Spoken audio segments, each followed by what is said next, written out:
So in Chapter 17, we're going to take a look at running water and different patterns that it has and different ways we can use to describe running water. So first, let's start talking about streams, streams and rivers. So this is concentrated flow of water in a channel, so I like to think of it like a plumbing system. So it's concentrated into a small area. The difference between that and runoff is where we get sheet-like movements of water. As you can see here, it's a sheet-like movement. But in general, stream flow is important for several reasons. Obviously, we need water to survive, both in our bodies and for growing crops, so it's pretty important. We rely on it pretty heavily for industry and transportation, and of course it looks nice. So we rely on water quite a bit. So stream runoff is definitely a very important agent here in the geologic cycle because this is where erosion can also start. So here you can see this is an aerial picture actually of the Grand Canyon and the best example of flowing water erosion. So the Grand Canyon used to be solid all the way through, just like you see over here. But as water started flowing through that area, it started picking up the sediment and moving the sediment and carving out the ground. So you can see that water is definitely a very critical agent in several steps of forming a sedimentary rock. It's also a pretty important part of the hydrologic cycle, which is basically the recycling of water on Earth, right? We know that water evaporates, and eventually condensates, and we get precipitation where it comes back down. So obviously, stream flow is a pretty important contributor to that process. But stream flow generally begins as runoff, as you can see, right? We start to get runoff here from the snowpack. And as it moves downhill, it's going to slowly start to carve out certain areas, and that's going to become the plumbing system that this stream is going to flow into. So that runoff coalesces into a sheet wash. Right, that sheet wash is going to erode down into the ground, as you can see here, start to create channels. And that material is just going to deepen and widen over time, which is going to make that water then continue to flow in that localized channel. So over time, these channels are going to enlarge and merge, and they can form one very large channel, which is what we call a river. And of course, as this water moves, it's moving out to the ocean. So we can see different types of drainage patterns as that water moves its way out to the ocean. So let's take a look at several different drainage networks. The first is called dendritic, and dendritic just means branching.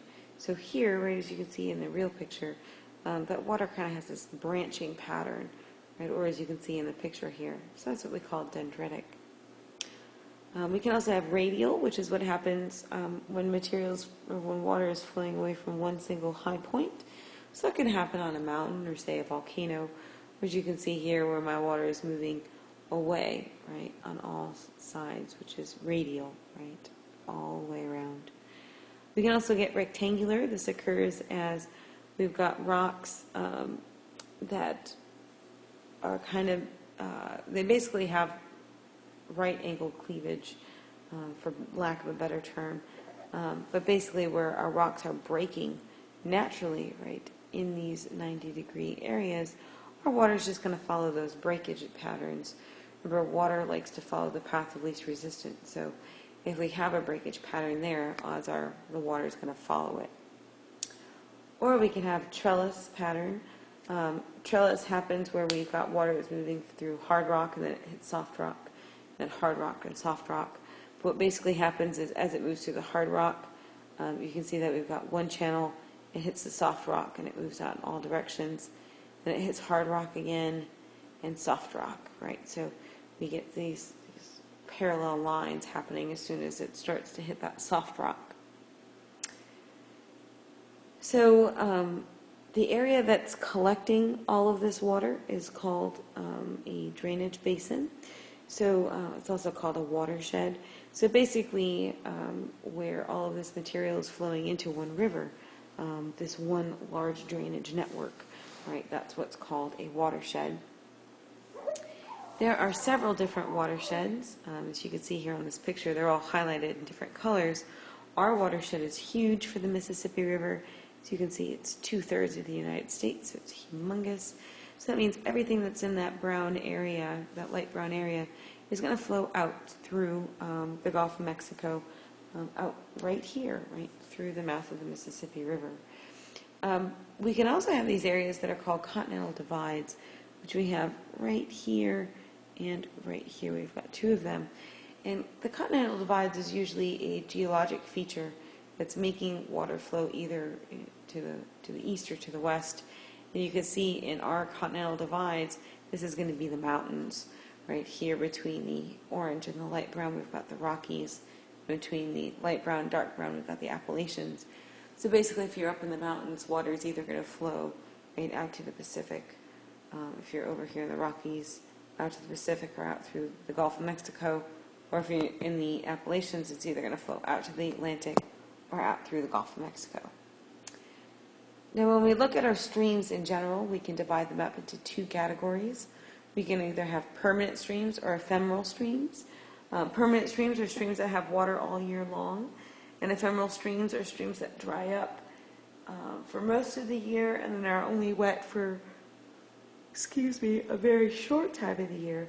And the difference here is what makes one permanent and one ephemeral is how far down the canal has eroded in relation to the water table. So here in our permanent stream, you can see that the river channel has eroded down into the water table. So even if we were in a drought, that water from the water table will come out and fill in that river channel. Whereas with our ephemeral stream, as you can see here, it hasn't eroded down to the water table at all. So it's going to allow it to dry up. That water from the water table can't come out and fill in that canal.